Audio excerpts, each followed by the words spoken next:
I read that you were grunge.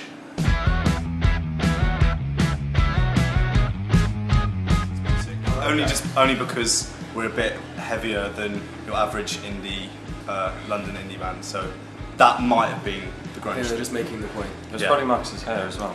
Yeah. If he straightened it, Kurt Cobain, check that. When we started the band, it was we never took a conscious decision to sound, or we never really sort of tailored our style. And I think that shows in a lot of the songs we've got. I mean, they're quite sort of, there's a big sense of variety in them. There's no kind of manifesto or... So taking that a step further then, is New Cross the new Seattle? It's always just a constant sort of breeding around of like creativity, basically, because of Goldsmiths and just, you know, we go to college there, so it's not really, you know, we don't fit into the scene that's there, but it's just sort of a general kind of revolving scene of just creative people just making music or making art. So probably yes, in that case.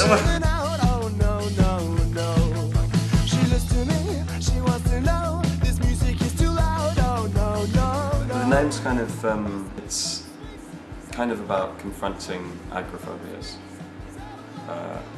Not agrophobias, phobias, sorry. Think about that.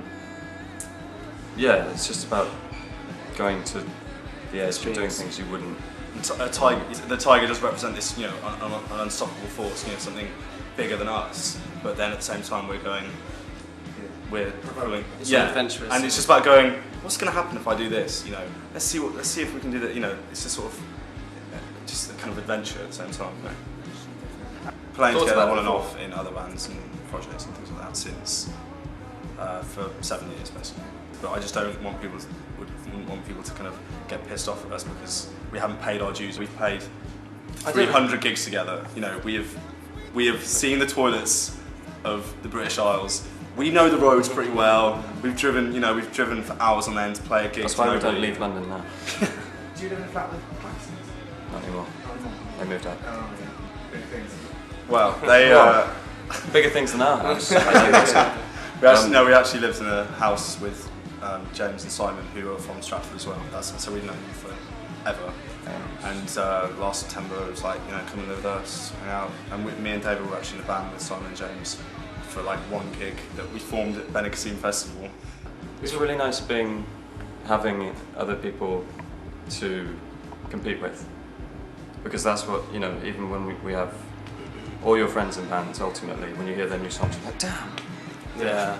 And you get itchy and you have to start writing new songs. I think we all know each other well enough to sort of avoid any issues, really. I don't know, that sounds kind of weird, but I guess it's true. You know everyone's limits and you don't just push the boundaries too much. Do we look like we'd fight a lot?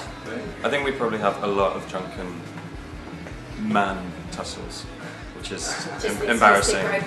Yeah, well, pretty much, but you know, we always just find good ways of getting off the energy that otherwise we would have spent in fighting. So high fives are very much the pattern of the day. Hugs, why not?